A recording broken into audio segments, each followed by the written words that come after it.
Welcome to Darjeeling. ভ্রমণ পিপাসু বাঙালির কাছে বরাবরের পছন্দের জায়গা হলো পাহাড়ের রানী দার্জিলিং। প্রায় প্রতি বছর দেশ বিদেশ থেকে আসা বহু পর্যটক ভিড় করেন বরফে ঢাকা কাঞ্চনজঙ্ঘার অপরূপ সৌন্দর্য ও টাইগার হিলের সূর্যোদয় দেখার জন্য। সবুজে ঢাকা পাহাড়, চারিদিক বিস্তৃত চা বাগান আর টয় ট্রেনের কুচির তো বলাই যাবে না। তাই কলকাতা থেকে কম খরচায় কিভাবে দার্জিলিং পৌঁছবে এবং দার্জিলিং পৌঁছে মেলের পাশেই এমন একটি হোটেলে থাকবে যে হোটেলের রুম থেকে পুরো কাঞ্চনজঙ্ঘার ভিউ এনজয় করতে পারবে, আর যেতে হবে না অত সকালবেলা টাইগার হিলে। তাহলে চলুন প্রথম থেকে শুরু করা যাক। ঘড়িতে বাজে সন্ধে 7টা। আমরা চলে এসেছি ধর্মতলা বা এসপ্ল্যানেড বাস স্ট্যান্ডে। আজ আমরা কোনো ট্রেনে করে নয়, মডার্ন ট্রাভেলসে 2x1 স্লিপার বাসে চেপে যাব শিলিগুড়ি। ফাইনালি বাসে উঠে পড়েছি, আর ভিতরটা দেখতে পাচ্ছ কতটা সুন্দর। আর হ্যাঁ, এই বাসে কিন্তু টয়লেটের সুবিধাও রয়েছে, তাই কোনো অসুবিধা কিন্তু হবে না। ঘড়িতে 7:30 বাজতেই বাস ছেড়ে দিল ধর্মতলা থেকে। ট্রেনে টিকিট অ্যাভেলেবেল না থাকলে এইভাবে শিলিগুড়ি পৌঁছতে পারে। এছাড়া তো শিয়ালদা থেকে Darjeeling mail, Uttarbanga express, Kanchankanya express ছাড়াও প্রচুর উত্তরবঙ্গ যাওয়ার ট্রেন রয়েছে, যেগুলো আপনাকে এনজেপি পৌঁছে দেবে। পরদিন সকালে ঘুমটা ভাঙলো কুয়াশায় ভরা সবুজ চা বাগান দেখতে দেখতে। সকাল 8টা নাগাদ এই বাস আমাদের পৌঁছে দিয়েছিল শিলিগুড়িতে। আমার যেটা মাথায় একটু চিন্তা ছিল যে সময়টা কিনে ঠিক সময় পৌঁছতে পারবে কিনা, বাট মানে সত্যি কথা বলতে অন টাইমে মানে যে আর কি শিডিউল টাইমের আগে কিন্তু আমরা শিলিগুড়িতে পৌঁছে। তোমরা চাইলে এই বাসে জার্নি করতে পারো, আর জার্নিটা কিন্তু খুবই কমফোর্টেবল হবে এবং আরামদায়ক হবে। দার্জিলিং পৌঁছানোর জন্য এখান থেকে তোমরা রিজার্ভ গাড়ি এবং শেয়ার গাড়ি পেয়ে যাবে। শেয়ার গাড়ির ক্ষেত্রে ভাড়া পড়বে পার হেড 200 থেকে 250 টাকার মতো, এবং রিজার্ভ গাড়ির ক্ষেত্রে ভাড়া পড়বে 3000 টাকা থেকে 4000 টাকার মতো। সিজন অনুযায়ী ভাড়া বাড়তেও পারে এবং কমতেও পারে। এছাড়াও সবচেয়ে কম খরচার মধ্যে দার্জিলিং পৌঁছতে চাইলে রয়েছে সরকারি বাস। শিলিগুড়ির এনবিএসটিসি বাস স্ট্যান্ড থেকে দার্জিলিং যাওয়ার বাস ছাড়ে। আমরা যেহেতু দুজন ছিলাম তার জন্য শেয়ার গাড়ি করে নিয়েছি। ভাড়া পড়েছে পার হেড 250 টাকা করে।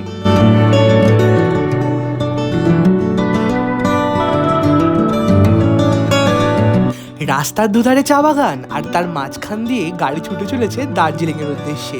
দারুণ কিন্তু লাগছিল। আর সামনে দেখতে পাচ্ছ ওই দূরে পাহাড়।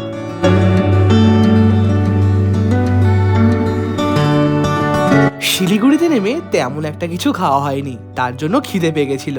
তাই আমাদের গাড়ি দাঁড়ালো একটা ধাবাতে। আর এখানে এসে মোমো না খেলে কি হয়, তাই অর্ডার করে দিলাম 1 প্লেট চিকেন মোমো। চারিদিকে শুধু পাহাড়, আর তার মাঝখানে বসে গরম গরম ধোয়া ওঠা চিকেন মোমো খাওয়ার মজাটাই আলাদা। আর বলতে বলতে আমার হাতে চলে এলো চিকেন মোমো। এরকম পাহাড়ি পরিবেশ সাথে চিকেন মোমো তো আলাদাই স্বাদ, মানে যে মোমোর স্বাদটা বেরিয়ে যায় বলতে গেলে 1000 গুণ।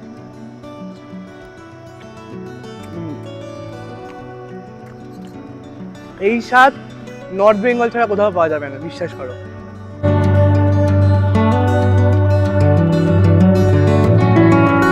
আমাদের গাড়ি কার্শিয়াং প্রবেশ করার সাথে সাথেই মেঘ এবং কুয়াশা যেন গাড়ির ভিতর ঢুকে আসছিল। চারিদিকে একটা মায়াবী পরিবেশ সৃষ্টি হয়েছিল, মনে হচ্ছে কোনো এক আলো আঁধারের খেলা চলছে।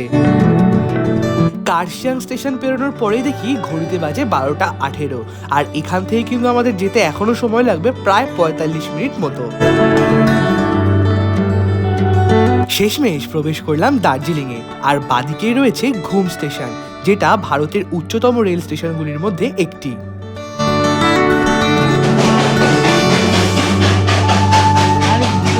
আমরা প্রায় মেলের কাছেই পৌঁছে গেছি। এখানেই তোমাদের গাড়ি দাঁড় করাবে।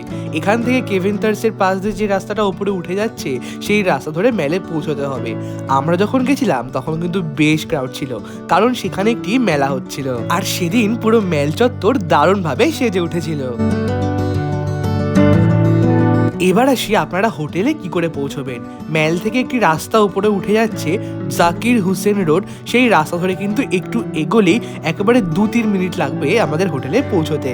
এই মুহূর্তে কিন্তু আমি চলে এসেছি হোটেল অনুগ্রহের একদম এন্ট্রান্সের সামনে, ঠিক আছে।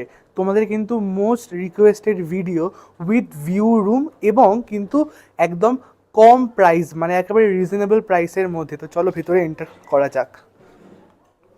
নমস্কার দাদা, কেমন আছেন বলুন? ভালো। একদম। তো চলো আজকে আমাদের হোটেল রুমটা কিন্তু সবটাই শেয়ার করব।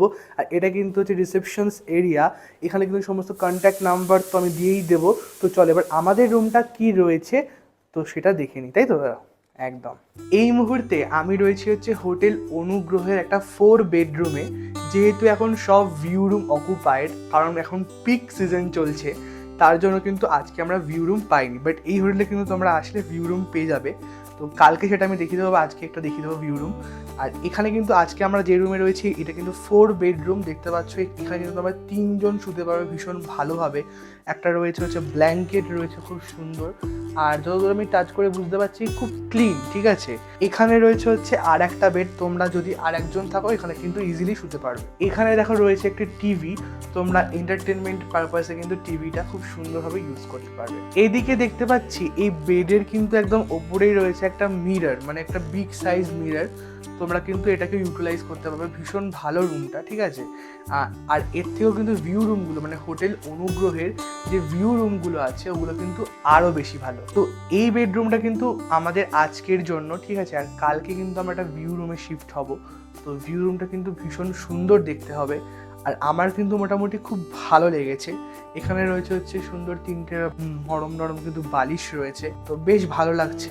আর এদিকে দেখতে পাচ্ছি রয়েছে একটা আলমারি টাইপের, তোমরা কিন্তু এখানে তোমাদের ব্যাগপত্রগুলো এখানে রাখতে পারো। তো চলে এবার হাজার বাথরুমটা কিন্তু দেখতে পাচ্ছি বেশ বড় সাইজের, কিন্তু মানে অন্যান্য হোটেলের তুলনায় কিন্তু বেশ বড় সাইজের বাথরুম রয়েছে।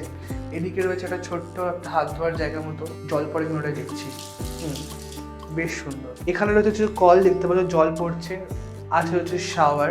আর যেটা হচ্ছে সবচেয়ে ইম্পর্টেন্ট ব্যাপার সেটা হচ্ছে এখানকার গিজার, ঠিক আছে। কারণ দার্জিলিংয়ে এখন ভীষণ মারাত্মক শীত পড়ছে, খুবই ঠান্ডা পড়ছে বলতে গেলে, কারণ গিজার ভীষণ ইম্পর্টেন্ট একটা বিষয়। তো আর এটা কিন্তু 24 আওয়ার্স, অনেক হোটেলে তোমরা এইটা কিন্তু 24 আওয়ার্স বা গরম জলটা কিন্তু 24 আওয়ার্স ইউজ করতে পারো না, বা সেইটা টাইম লিমিটটা থাকে। বাট এখানে কিন্তু 24 আওয়ার্স তোমরা গরম জলটা ইউজ করতে পারবে। একটা রয়েছে মগ, বালতি রয়েছে, আর এখানে কিন্তু রয়েছে ইংলিশ টয়লেট। তো বাথরুমটা কিন্তু বেশ বড় সাইজের আর ঠিকঠাক মোটামুটি। এখন কিন্তু দাঁড়িয়ে আছি হোটেল অনুগ্রহের টেরেন্সে বা ছাদে, আর সেখান থেকে কিন্তু ফুল মাউন্টেন ভিউ, মানে পুরো ভ্যালিটার ভিউ কিন্তু ভীষণ ভালোভাবে পাওয়া যাচ্ছে। এছাড়াও আপনারা যারা সকালবেলা সানরাইজ বা সানসেট এনজয় করতে চান তারা কিন্তু এখানে অবশ্যই আসতে পারে। এখন এখান থেকে বাড়িগুলোকে কি ছোট ছোট মনে হচ্ছে, কিন্তু একটু ফগি ওয়েদার রয়েছে, বাট আজকে সকালবেলা কিন্তু খুব সানি ছিল, মানে এই যে এখন যতটা ফগ দেখতে পাচ্ছ এতটাও কিন্তু ফগ ছিল না তখন। আর কিন্তু এখানে দেখতে পাচ্ছি খুব সুন্দর ফুলের চাষ হয়েছে, মানে এখনই কিন্তু গাঁদা গাছ কিন্তু চাষ হয়ে গেছে এখানে। আর এছাড়াও কিন্তু অনেক গাছ রয়েছে, স্বভাবত গাছটা কিন্তু আমার ভালো লাগে, তাই দেখে কিন্তু খুব ভালোই লাগছে। তো এখন কিন্তু ঘড়িতে প্রায় 2:30 বাজতে চললো, আর আমরা কিন্তু লাঞ্চ নিয়ে বসে পড়েছি। আজকের লাঞ্চে রয়েছে হচ্ছে সাদা ভাত, পাঁপড় রয়েছে হচ্ছে আলু ভাজা, একটা সবজি রয়েছে, আর কিন্তু রয়েছে গরম গরম ডাল। আর তার সাথে যেটা আর কি আমাদের বাঙালিদের সবচেয়ে পছন্দের লাল লাল ঝাল ঝাল চিকেন কষা, ঠিক আছে। তো চলো একটু টেস্ট করে বলি কেমন খেতে। হোটেলের সাথে সাথে খাবারটাও ভালো হওয়া ইম্পর্টেন্ট, কারণ বাঙালিরা কিন্তু খাওয়ার ভালো না হলে ঠিক চলে না বাঙালিদের, ঠিক আছে। তো এই হচ্ছে নিলাম অল্প দিয়ে ডাল দিয়ে মেখে। এবার টেস্ট করবো হচ্ছে এই চিকেন কারিটা, তো অল্প করে একটু নিলাম এখানে। এখানে দেখতে পাচ্ছ কিন্তু সুন্দরভাবে কিন্তু সেদ্ধ হয়ে গেছে, ভীষণ সুন্দর গরম গরম ধোয়া উঠছে, যেটা সবচেয়ে ভালো ব্যাপার। অল্প করে একটু মাখলাম চিকেন দিয়ে।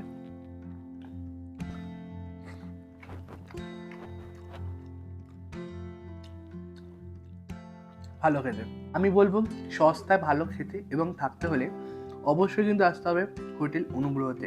আর এখন যেহেতু পিক সিজন চলছে সেক্ষেত্রে কিন্তু ভিউ রুম নাও পেতে পারো, বাট যদি ভিউ রুম পাও তাহলে তো খুব ভালো ব্যাপার, তাহলে তো আর কোনো কথাই থাকছে না।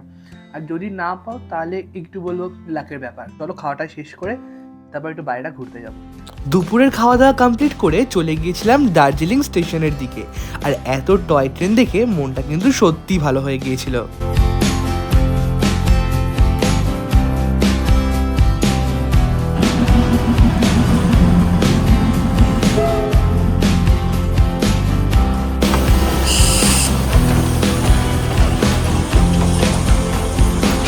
দার্জিলিং স্টেশনের ভিতরে কিন্তু প্রচুর দোকানপত্র রয়েছে, তোমরা চাইলে এখান থেকে কিছু কিনতেই পারো। এছাড়া রয়েছে টয় ট্রেনের টিকিট কাউন্টার, তোমরা অনলাইনেও কিন্তু টিকিট কাটতে পারো, এছাড়া কিন্তু অফলাইনেও কাটতে পারো। অফলাইনে টিকিট কাটার সময় হচ্ছে সকাল 8টা থেকে বিকেল 5টা। আমাদের হোটেল থেকে হাঁটতে হাঁটতে চলে এসেছিলাম কিন্তু দার্জিলিং রেল স্টেশনে। আর এখানে কিন্তু দেখতে পাচ্ছি সমস্ত টয় ট্রেনগুলো কিন্তু পার্ক করে রাখা রয়েছে। আর হাতে নিয়ে নিয়েছি কফি, ভাল লাগছে বেশ আর কি। চারিদিকে পাহাড়, ঠান্ডা, টয় ট্রেন মিলে কিন্তু বেশ সুন্দর একটা অভিজ্ঞতা। কফির টেস্ট কেমন সেটা নাইবা বললাম, দার্জিলিংয়ে রেল স্টেশনের উপর বসে কফি খাচ্ছি এত উপরে, এটাই আমার কাছে অনেক। সন্ধে হতে না হতেই দার্জিলিং মেলের রূপ একেবারে পাল্টে যায়। চারিদিকটা সেজে ওঠে কত রং বেরঙের ঝলমলে আলোয়। আর তার উপর সে সময় আমাদের মুখ্যমন্ত্রী মমতা ব্যানার্জির অনুপ্রেরণায় সরস মেলা অনুষ্ঠিত হচ্ছিল, যেখানে প্রতিটি রাজ্য থেকে একটি করে স্টল এসেছিল, যেখানে হ্যান্ডক্রাফটের জিনিস বিক্রি হচ্ছিল। দেখতে কিন্তু দারুণ সুন্দর লাগছিল। তো চকবাজার থেকে কিন্তু ফিরে এসে প্রচুর কেনাকাটি করেছি ওখান থেকে। আর একটু রেস্ট নিয়ে কিন্তু চলে আসলাম হচ্ছে ডিনার নিয়ে আপনাদের সাথে শেয়ার করতে। তো এখানে কিন্তু রাতের ডিনারে রয়েছে হচ্ছে ডাল, আলু ভাজা, পাঁপড় ভাজা, একটা হচ্ছে বাঁধাকপির চচ্চড়ি রয়েছে এখানে, আর একটা করে রয়েছে হচ্ছে অমলেট। ঠিক আছে, তো প্রচুর ঠান্ডা কিন্তু দার্জিলিংয়ে, বারবার বলছি, আগের ব্লগেও বলেছি, এই ব্লগটাতেও বলছি, দার্জিলিংয়ে কিন্তু প্রচুর ঠান্ডা পড়ে গেছে। তো পর্যাপ্ত পরিমাণে কিন্তু জামা কাপড় আনবেন সঙ্গে করে। আর সব পরিবারে আসুন, এটুকুই বলবো, খুব মজা হবে। দার্জিলিংয়ের ম্যালটা কিন্তু ভীষণ সুন্দর, এনজয়েবেল। তো চলুন একটু খাওয়া যাক। ডাল দিয়ে অল্প আলু ভাজা নিলাম, প্রচুর ঠান্ডা, মানে পুরো জমে যাচ্ছি বলতে গেলে। এবার আসি দার্জিলিং মেল থেকে পায়ে হেঁটে কি কি ঘুরে দেখতে পারবেন। পরদিন সকালবেলা ভোর ভোর চলে যান কাঞ্চনজঙ্ঘা ভিউ পয়েন্টে। সেখানে কাঞ্চনজঙ্ঘার দারুণ ভিউ এনজয় করুন। এই মুহূর্তে আমি যেরকমটা বললাম কাঞ্চনজঙ্ঘা কিন্তু দেখা গেছে, তো তার জন্য আমি চলে এসেছি হচ্ছে কাঞ্চনজঙ্ঘা ভিউ পয়েন্টে। এই যে রাস্তাটা দেখতে পাচ্ছ মেল থেকে এদিকে আসছে, আর এটা হচ্ছে কাঞ্চনজঙ্ঘা ভিউ পয়েন্ট। আর ওই যে দূরে পাহাড়ের রানী কাঞ্চনজঙ্ঘা, মানে এটা কিন্তু আমার কাছে অন্তত আনএক্সপেক্টেড ছিল, কারণ কালকে থেকে এত বাজে ওয়েদার ছিল, ফগ ক্লাউডি ছিল, তার মাঝে দিয়ে এটা দেখা গেছে, সত্যিই কিন্তু আমার কাছে খুব অবাক করার বিষয়। অপূর্ব অপূর্ব, মানে অপ্রাকৃতিক দৃশ্য পুরো একেবারে।